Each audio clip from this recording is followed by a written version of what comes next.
We've got one from Steve, who wrote into you and said his main question is, how would you go about moving a church from a standard 3 congregations to an all-age, all-stage setup? He'd like to find that out for his patch of Sydney where he's actually a minister. Because he says they have a prayer book gathering and 2 family meetings, which have like various different demographics and all that kind of thing. But he actually has authority over he has a 4:15 service and the youth ministry. So he wants to work out how to bring those kind of shock absorber, all age, all stage principles to bear on those ministries that he's working with. What kind of advice would you have for him in an existing church? I think the starting point is to have a good conversation with the senior leadership of the church and just let them know that you're interested in having an experiment. And if the church is interested in having an experiment together, to build a bridge to the new reality so that if it doesn't work, you can come back over that bridge to what you were doing and it wasn't wrecked. So my thought is what we used to call a greenhouse that we now look at and see how we workshop soul revival. I think if a church put in place some kind of workshop, that they actually workshopped an idea for some kind of all-age, all-stage gathering within the context of what was already happening, that would be a really good way to go.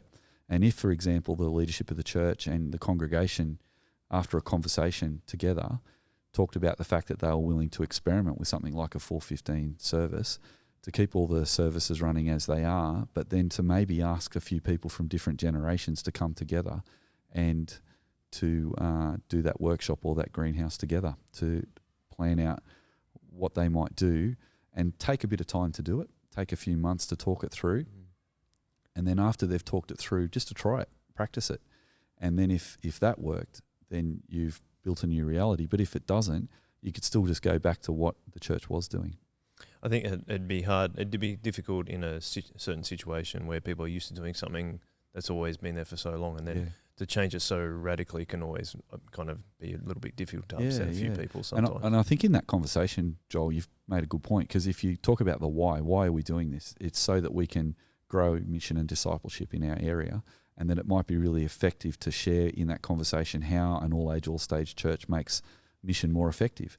How does it make discipleship more effective? Well, the second one's fairly clear, because if you have an all-age, all-stage church, you get older people in proximity with younger people in safe ways so that they can be ministering to each other, and that increases discipleship realities. Missional realities, well, one of the things that I've learned over the years in the Sydney area where we are is that 75% of people who live in Sydney who call themselves Christians, statistics suggest that 75% of Christians became a Christian in their teenage years. So youth ministry is really important. But if you have a think about it, if all these new Christians are becoming Christians, where do they bring their unbelieving families? So if someone like yourself who became a Christian with unbelieving parents, if all you've got to bring them to is a youth service, they might not really want to go to a youth service. But if you become a Christian through the youth ministry, and then you can say to your parents, hey, come along and check out church, because there's lots of different ages here. You can ask your grandparents, your aunties, your uncles.